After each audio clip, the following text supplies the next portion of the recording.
예레미야 15장 말씀을 가지고 하나님이 나를 속이시는 것 같을 때라는 제목으로 하나님 말씀 나누도록 하겠습니다. 맹인 가수 이용복 씨가 있는데 그분이 부른 노래 중에 어머니 왜 나를 낳으셨어요? 라는 그런 곡이 있습니다. 그 가사의 내용 일부를 제가 한번 읊어드릴게요. 바람이 휘몰던 어느 날 밤, 그 어느 날 밤 떨어진 꽃잎처럼 나는 태어났다네. 내 눈에 보이던 아름다운 세상 잊을 수가 없어. 가엾은 어머니 왜 나를 낳으셨나요? 이렇게 이제 가사가 이어지는데, 이분이 태어날 때는 시력을 가지고 태어났는데, 그런데 중도에 시력을 잃고 실명을 했습니다.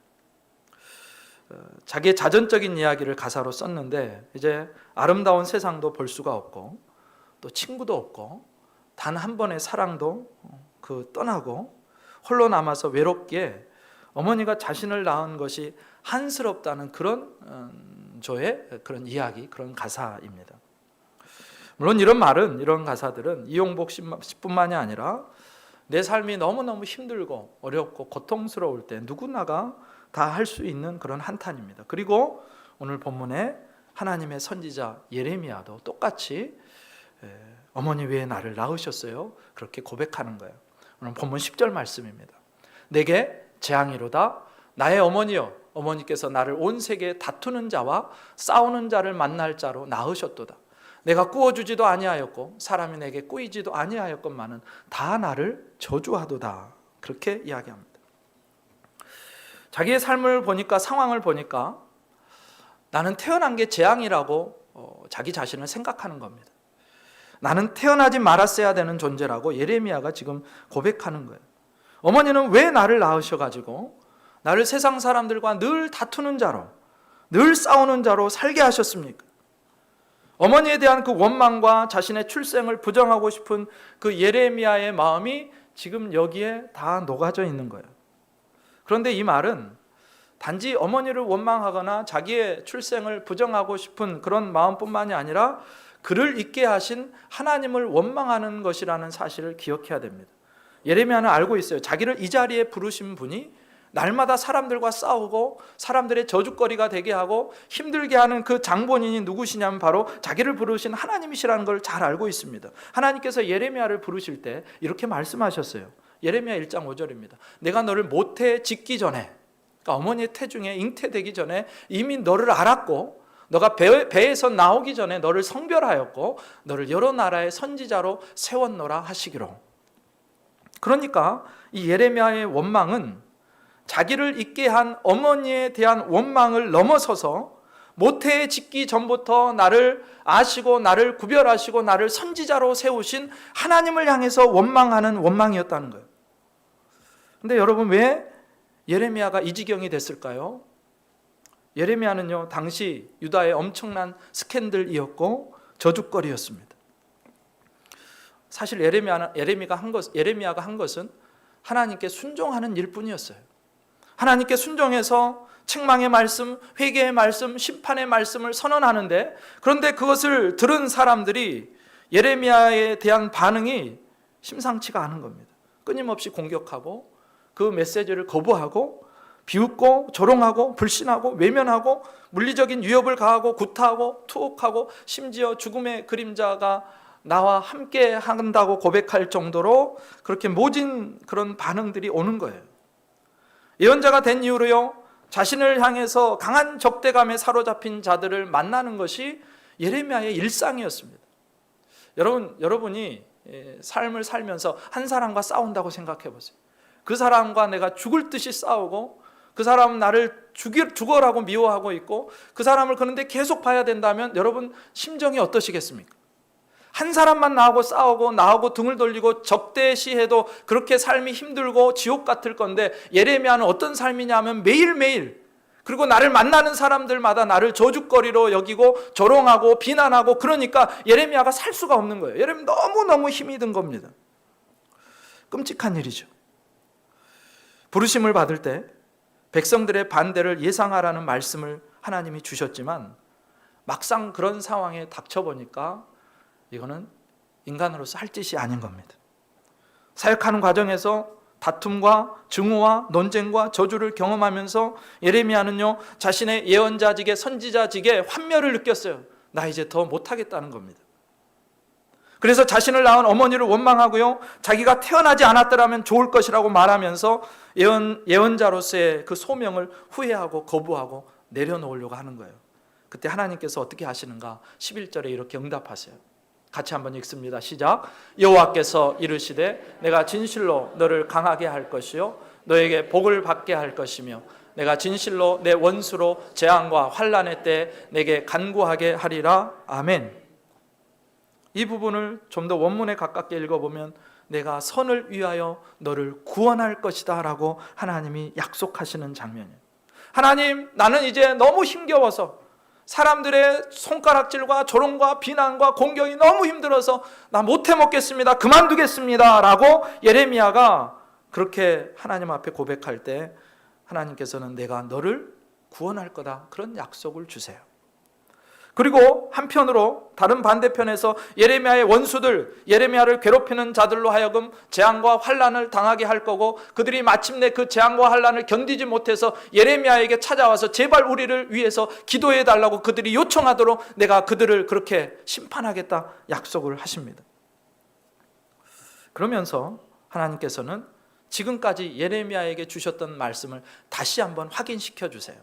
12절부터 14절에 이렇게 나옵니다. 누가 능히 철, 곧 북방의 철과 놋을 꺾으리요 그러나 내 모든 죄로 말미암아 내 국경 안에 모든 재산과 보물로 값없이 탈취를 당하게 할 것이며 내 원수와 함께 내가 알지 못하는 땅에 이르게 하리니 이는 나의 진노의 맹렬한 불이 너희를 사르려 함이라.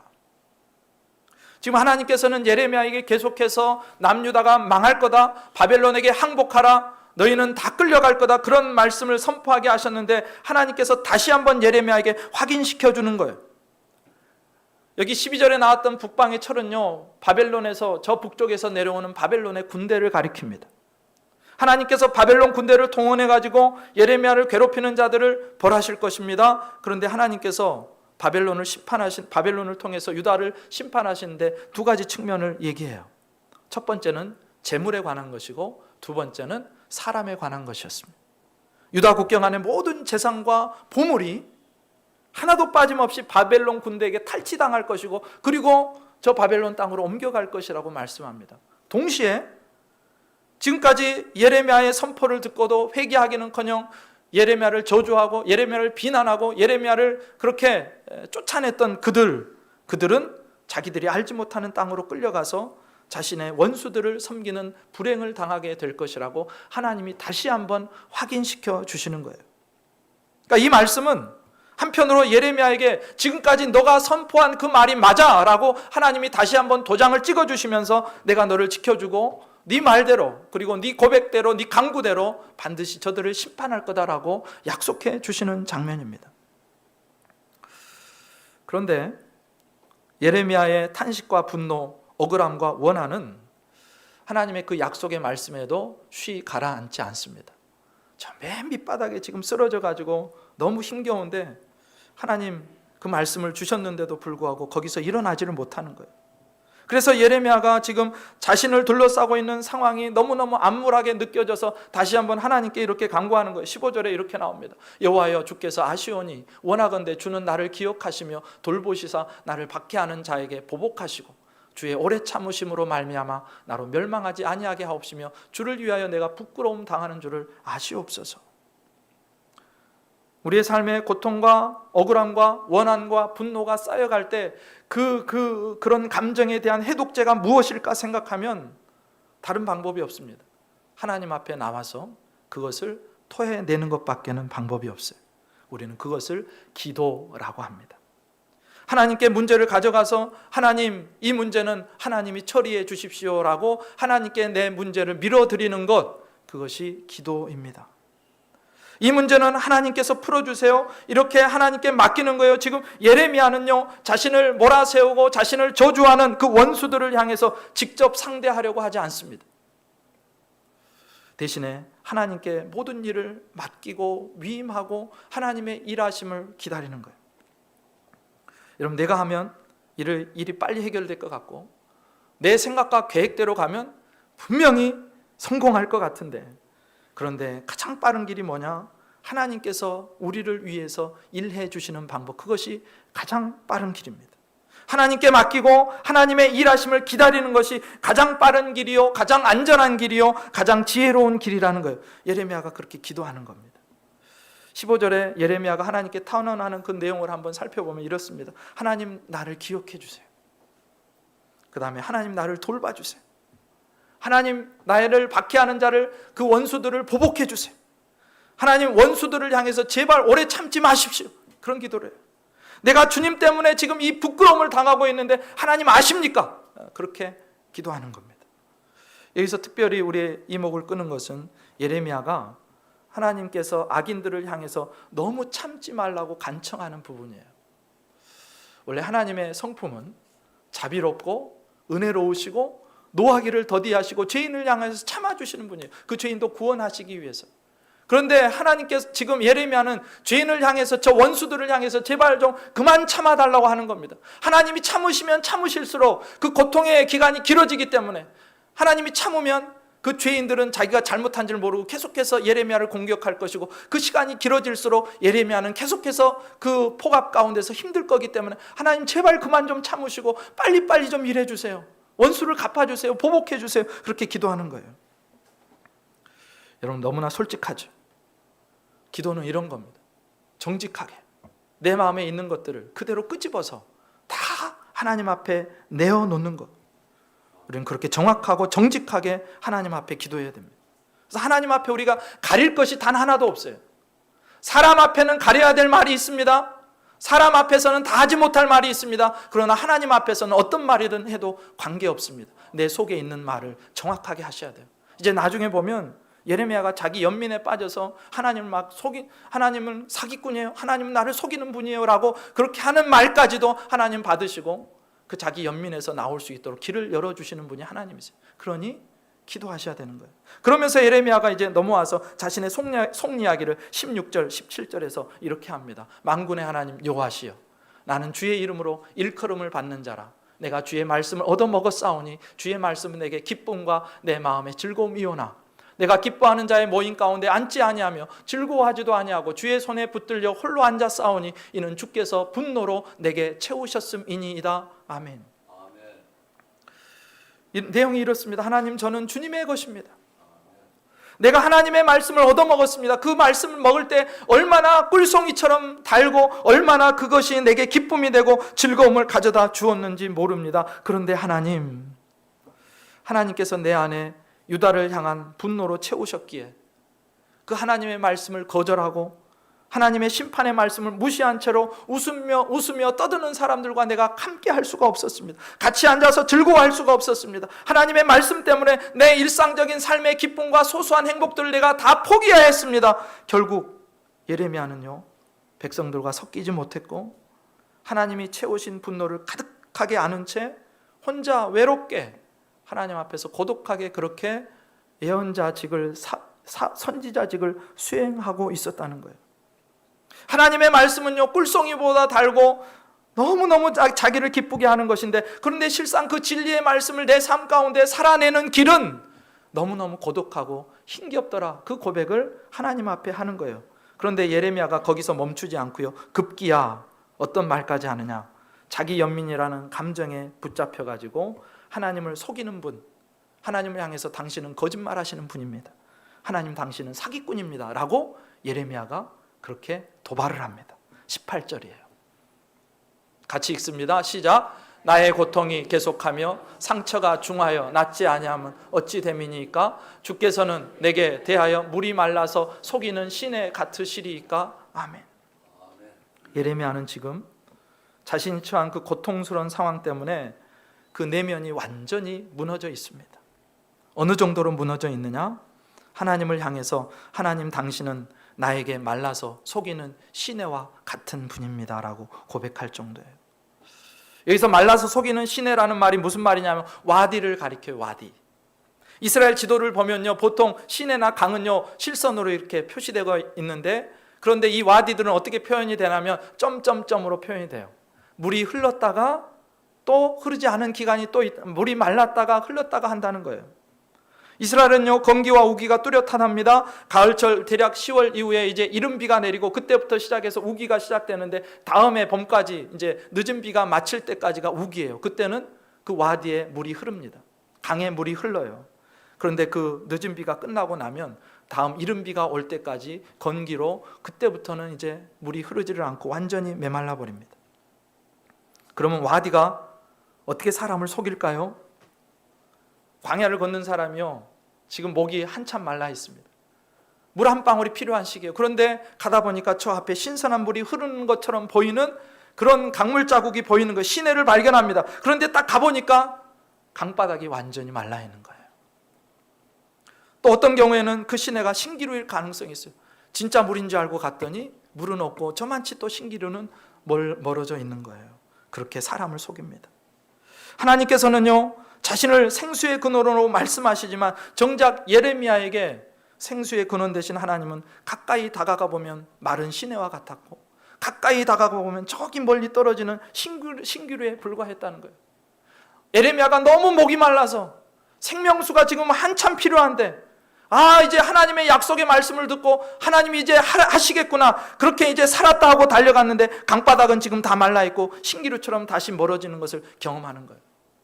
내가 너를 도와줄게, 구원해줄게, 내가 보복해줄게, 원수를 갚아줄게, 하나님 계속해서 말씀하시는데, 그런데 실제 사역의 현장에서 보니까 그대로 이루어지지 않는 거예요. 여전히 나는 괴롭고 고달프고 힘들고 저죽거리고 사람들에게 미움받고 사람들에게 얻어맞고 터지고 감옥에 갇히고 너무너무 힘드니까 하나님 약속의 말씀 도대체 어디가 있는 거예요? 하나님 저한테 계속 왜 이렇게 거짓말 하시는 거예요? 하나님 사기꾼 아닙니까? 그렇게 하는 겁니다. 하나님의 말씀으로 인한 박해와 저주 때문에 자신의 고통이 그치지 않고 계속되어, 그래서 상처는 도무지 나을 기미가 없는 그 자신의 상황을 보면서 예레미야는요, 하나님이 나를 지켜주신다는 말이 믿어지지가 않는 거예요. 구원하신 말이요, 구원하신다는 그 약속이 듣기에만 좋을 뿐 그 허울 좋은 거짓말이 아니냐고 지금 하나님 앞에 항변하는 것입니다. 그래서 예레미야에게 하나님은 와디와 같이 말라버린 강물과 같은 분이었고 신기루 같은 분이에요. 그래서 정작 필요할 때 결과를 주지 않는, 정작 내가 원하는 결과가 내 삶 가운데 이루어지지 않는 그런 상황이었다는 거예요. 그러면서 그 자신의 상처와 아픔 속에 예레미야가 주저앉습니다. 자기의 선지자직을 내던져 버리는 거예요. 그러면서 예레미야가 품는 생각이 뭔지 아세요? 세상에서 내가 제일 불쌍한 것 같은 거예요. 내가 제일 불행하게 느껴지는 거예요. 나만 불쌍해. 내 인생 내내 지금까지 나쁜 일만 있었고 이런 고통과 저주는 앞으로도 그치지 않을 것 같고 계속될 것 같은 그런 생각에 예레미야가 사로잡혀 버립니다. 우리는 그런 모습을 뭐라고 하냐면 자기 연민이라고 그래요. 보통 사람들은요, 실패하거나 큰 타격을 받았을 때, 상처를 깊이 받았을 때 자기 연민이라는 감정에 빠지게 됩니다. 그 자기 연민이라는 감정에 빠질 때 우리가 생각할 수 있는, 그 사람에게서 나올 수 있는 반응이 두 가지예요. 첫 번째는 뭐냐? 나를 불쌍하게 만드는 그 상황과 그 상황을 제공하는 사람에 대한, 상대에 대한 분노입니다. 분노가 막 치밀어 올라요. 또 다른 한편으로는요, 내가 불쌍한 존재라는 그 우울감과 자괴감에 빠져서 자책하면서 무기력해지고 우울해지고 패배감을 느끼게 되고 그 자리에서 도무지 일어설 생각을 못하는 겁니다. 지금 예레미야가 그의 기도 종반에 18절에서 드러내는 모습이 바로 자기 연민이에요.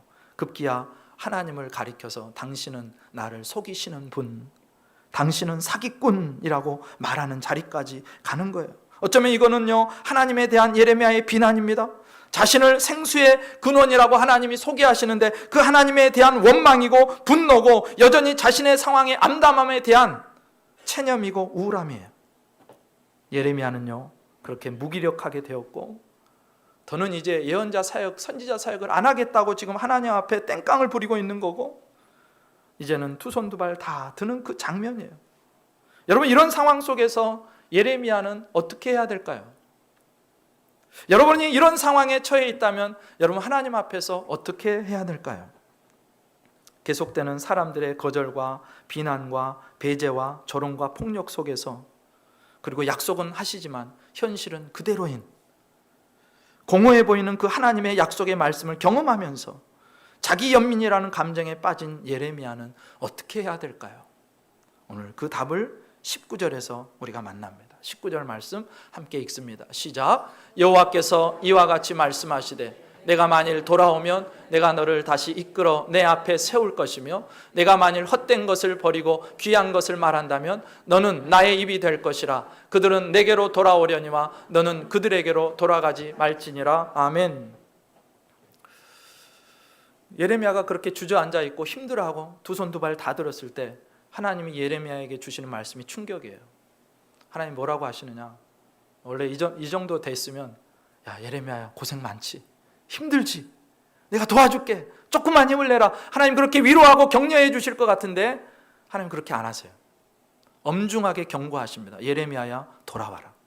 이 슈브라는 말이 무슨 말이냐면 회개해라 그 말이에요. 예레미야야 너 그 자리에서 당장 회개해라. 자기 연민에 빠져서 하나님을 속이는 자요, 하나님을 사기꾼으로 밀어붙이고 하나님의 말씀을 신뢰하지 못하고 그 자리에서 두 손 두 발 다 들고 자기 연민에 빠져있는 그 감정을 빨리 회개해라 말씀하시는 거예요.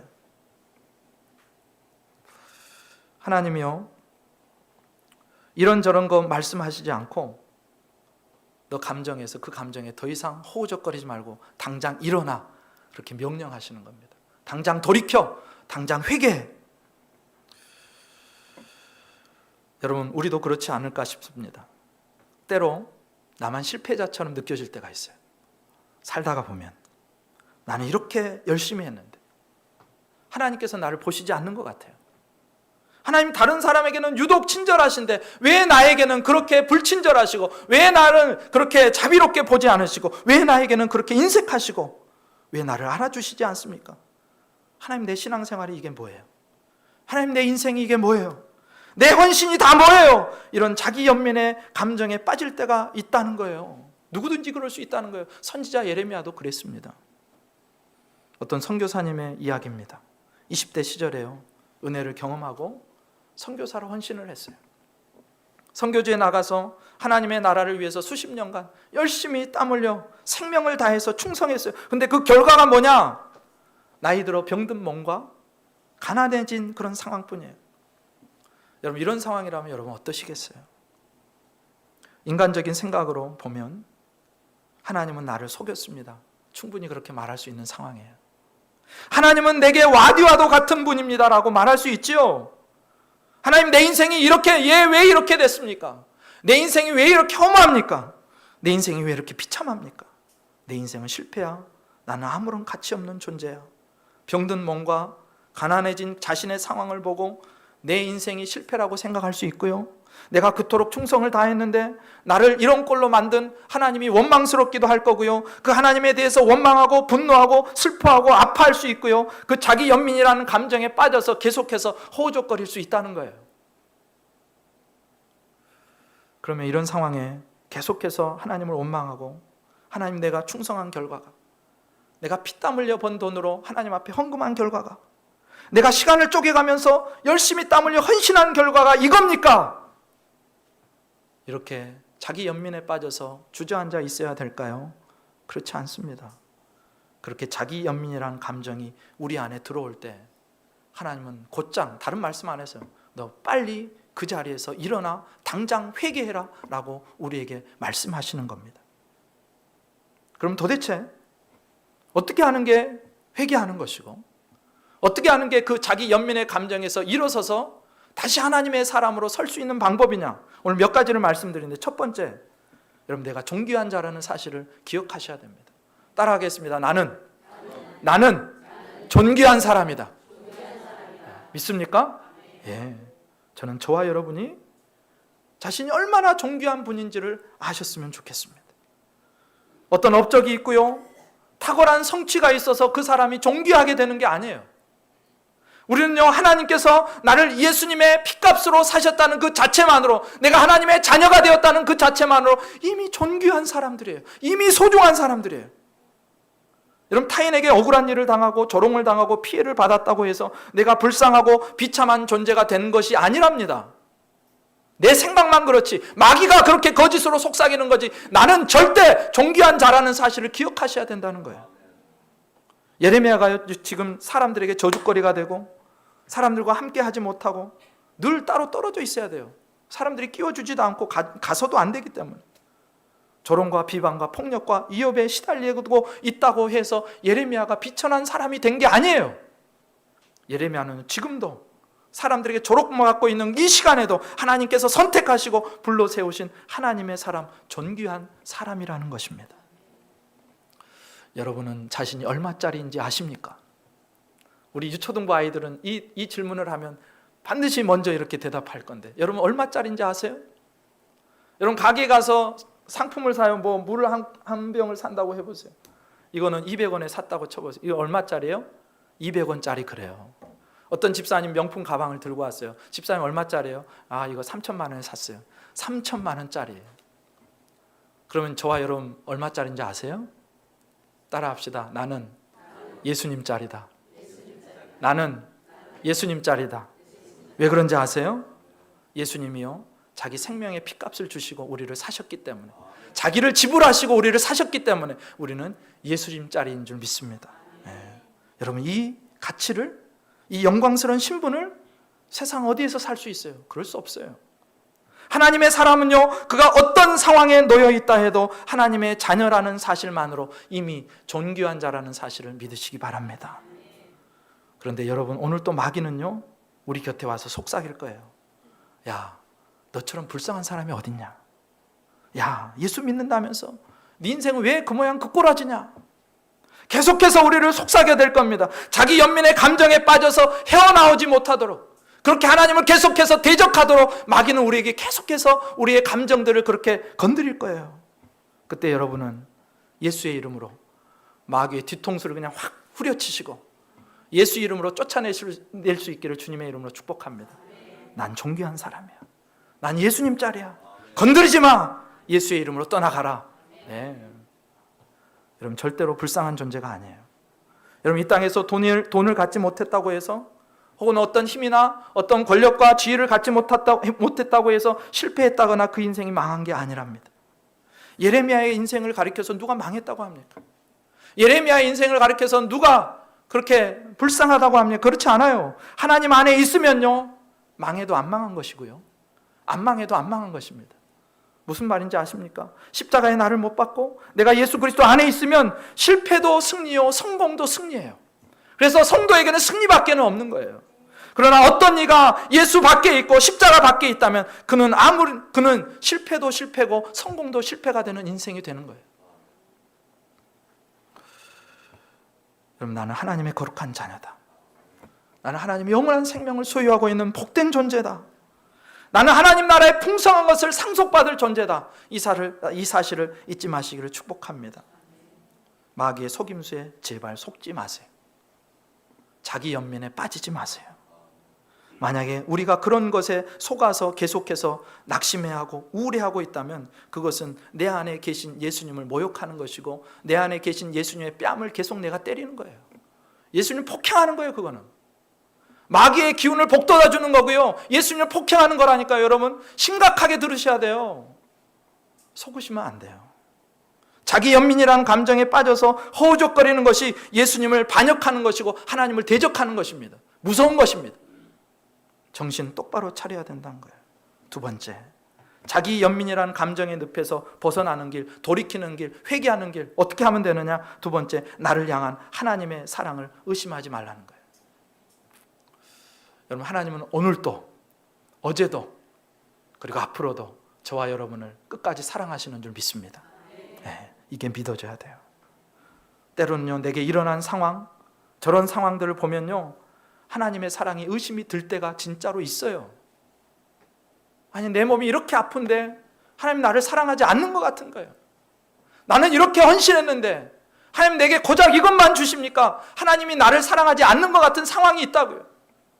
하나님, 내가 어떻게 하나님을 섬겼는데 내 자녀에게 저런 일이 일어납니까? 하나님의 사랑을 의심할 수 있는 상황이 있다고요. 그런데 역사 속에서 하나님의 사랑을 결코 의심하지 못하도록 우리에게 주신 딱 한 가지 하나님의 선물이 있어요. 그게 뭐냐?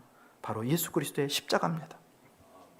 하나님께서 우리를 얼마나 사랑하시는지, 당신의 아들의 생명을 주시고 당신의 아들을 십자가에 못 박으시고 대신 우리를 자녀 삼아주셨다는 거예요. 여러분, 이런 사랑을 보셨습니까? 하나님께서 우리를 얼마나 사랑하시는지, 자기를 주신 거나 다름없어요. 최고의 선물, 생명을 주신 거예요. 여러분, 우리가 하나님의 사랑을 의심하고 부인할 수 있는 상황에 떨어져도 결코 부인할 수 없는 거 예수님의 십자가 아니에요? 그 십자가를 부인하면 예수 사람이 아닌 거죠. 근데 그 십자가를 보면 나를 향한, 지금도 하나님은 저렇게 나를 사랑하고 계시다는 사실을 믿는 마음이 드는 겁니다. 그 십자가 앞에 서면 하나님이 나를 사랑하지 않는다고, 하나님은 나를 속이시는 분이라고, 하나님 내게 거짓말하는 분이라고 우리는 결코 말할 수 없어요. 그래서 자기 연민이라는 감정에 빠져서 그 허우적거리고 있을 때 마귀의 거짓 속삭임을 이겨내는 비결이 뭐냐? 다시 십자가 앞에 서는 겁니다. 여러분, 십자가 앞에서 선 죄인이 하나님의 나를 사랑하지 않노라고 어떻게 단호하게 말할 수 있겠습니까? 그렇지 않죠. 그 하나님의 사랑, 십자가의 사랑을 경험한 사람들, 십자가를 통과한 우리 신앙의 선배들이 어떻게 살았는지 아시죠? 목이 잘려나가요. 거리에요, 인간 횃불이 돼가지고 온몸에 타르를 바르고 밤새도록 로마의 그 밤거리를 비추는 횃불이 돼요. 십자가에 거꾸로 매달려 죽어요. 창에 찔려 죽고, 돌에 맞아 죽고, 절벽에서 밀쳐서 떨어져 죽고, 원형극장에서 사자와 맹수의 밥이 되면서 죽고, 그런데 그렇게 하면서도 억울해하거나 원망하거나 분노하거나 좌절하지 않아요. 하나님 원망하지 않아요. 하나님의 사랑 때문에 하나님 나를 위해서 생명을 주셨는데 내 생명을 드리는 게 뭐가 아깝겠습니까? 더 드리지 못해서 아까운 거예요. 더 드리지 못해서 안타까운 거예요. 더 헌신하지 못해서 마음이 아픈 거예요. 우리 신앙의 선배들은요, 하나님이요 세상에서의 부와 명예와 권력을 보장해 주지 않고 내가 너의 생명을 원한다, 순교를 원한다 할 때 하나님 감사합니다라고 자기의 삶을 다 드린 거예요. 그 인생을 드리고 은사를 드리고 다 드렸으면서도 더 드리지 못해서 안타까워했던 것이 우리 신앙의 선배들입니다. 하나님이 나를 그처럼 사랑하셨기 때문에. 그들에게는요, 자기 연민의 감정에 빠질 시간이 없었어요. 자기 연민의 감정이 왔다가도요, 그 하나님의 사랑에 불타올라가지고 그 자기 연민의 감정이 완전히 거름아 나살려라 도망가는 것입니다. 주님의 사랑이 지금도 나와 함께 하심을 믿으시길 축복합니다. 세 번째, 자기 연민이라는 감정의 늪에서 벗어나는 길, 돌이키는 길, 회개하는 길. 세 번째가 뭐냐? 나를 향한 하나님의 계획이 선하시다는 걸 인정하는 겁니다. 하나님 우리를 부르신 목적이요, 예수님을 닮아가게 하기 위해서입니다. 그런 영광스러운 존재로 변화시키기 위해서, 성화되어지고 영화되게 하기 위해서. 그래서 하나님은요, 때로 우리의 계획과 우리의 뜻과는 정반대의 길로, 전혀 예상하지 못한 길로 우리를 이끌어 가세요. 여러분, 이상한 일들을 만나잖아요. 고단을 만나잖아요. 병을 만나고, 힘든 일을 만나고, 파산을 만나고. 그런데 그렇게 하나님이 하시는 이유가 뭐냐? 나를 폭로하시는 거예요.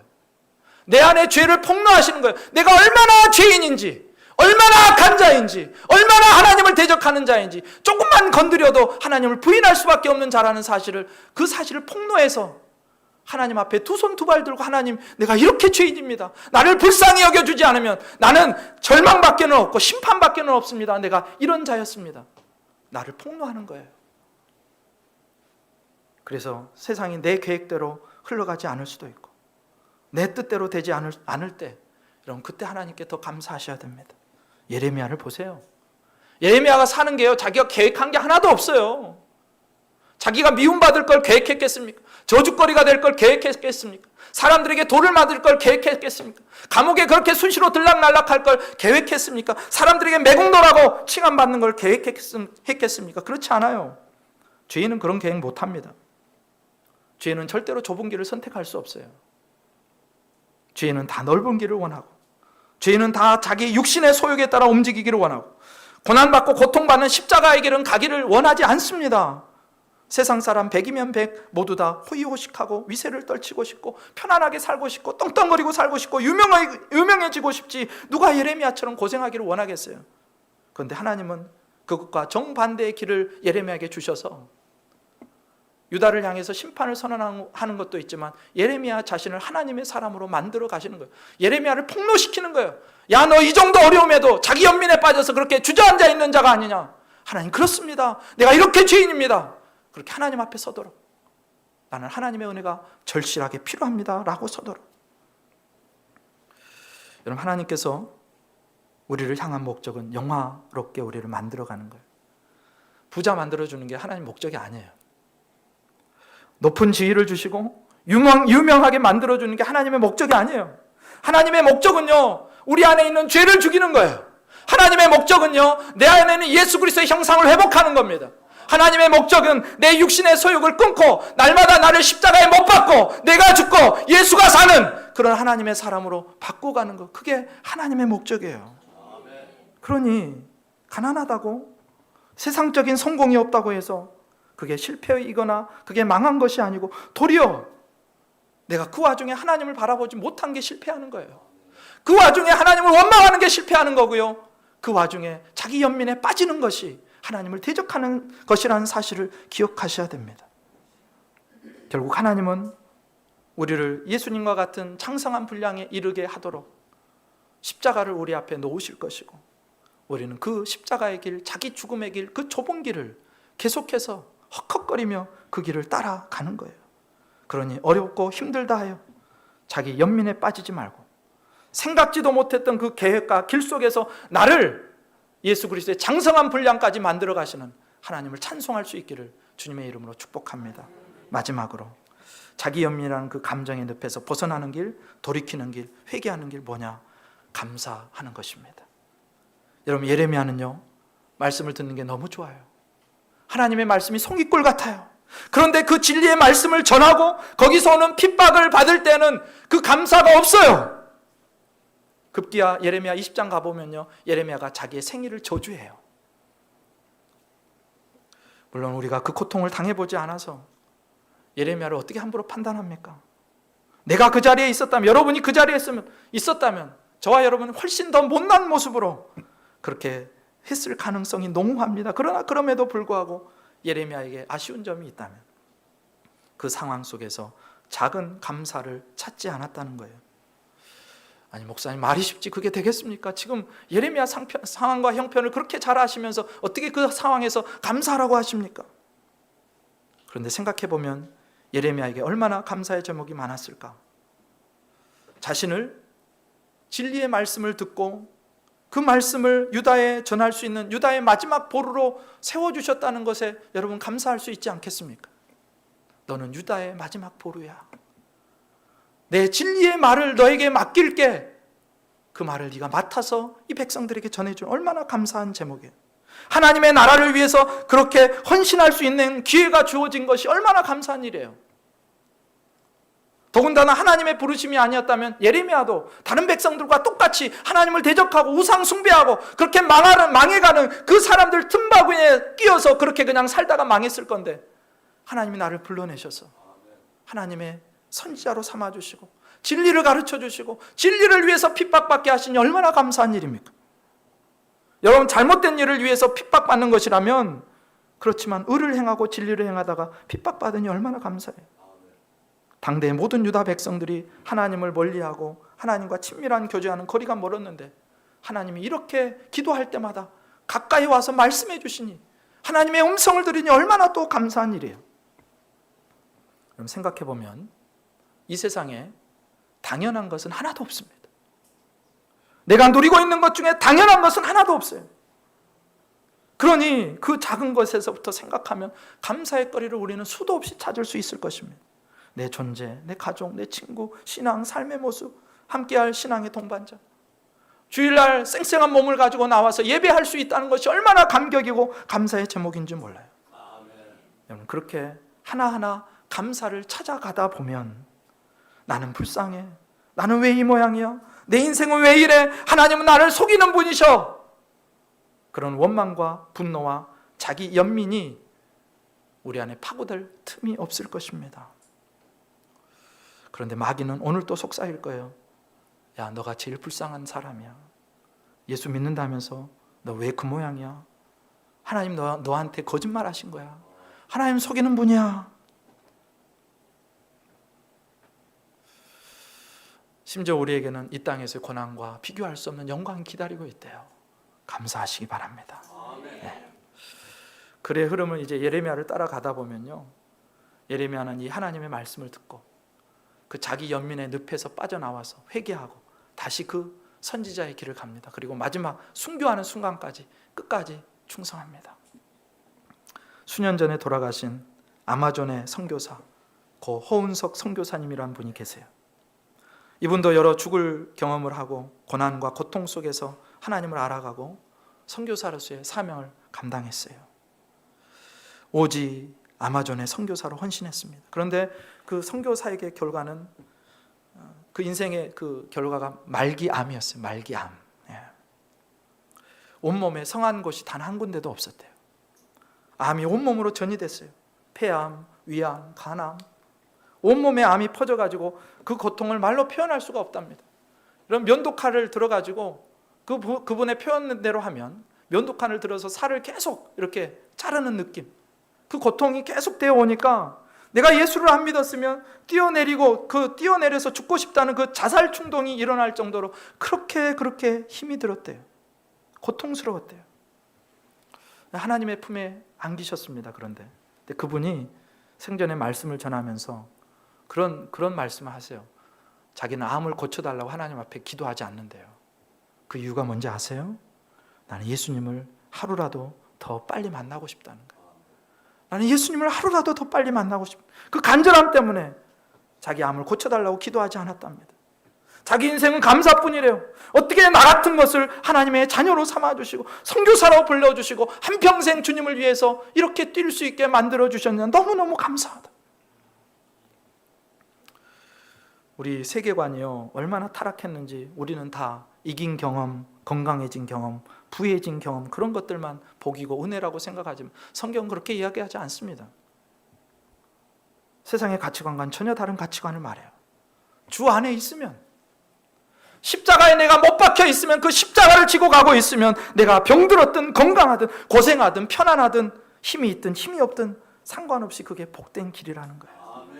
내가 진리 안에 오늘 자라가고 있다면 내가 어떤 상황에 있든지 그것이 하나님의 은혜요 복이라는 것입니다. 온몸에 암이 퍼져서 그 고통이 말로 표현할 수 없는데, 그런데 그것도 감사하는 거예요. 나를 사용하신 하나님께 영광을 돌리고 주님 하루라도 더 빨리 만나고 싶어요. 그런 고백을 합니다. 이분이요, 세상의 것을 사모하지 않아요.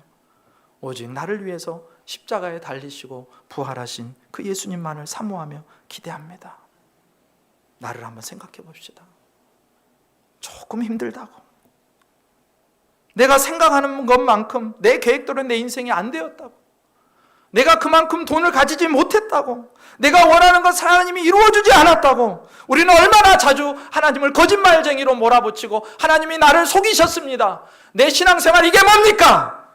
그렇게 얼마나 하나님을 몰아세우고 있는지, 여러분, 그게 하나님을 대적하는 것이고 예수님의 뺨을 때리는 것이고 예수님을 조롱하는 것이라는 사실을 여러분 반드시 기억하시고 그 자리에서 돌이켜서 회개하고 그 자기 연민의 자리에서 돌아서서 하나님을 기쁘시게 하는 자로 설 수 있기를 주님의 이름으로 축원합니다.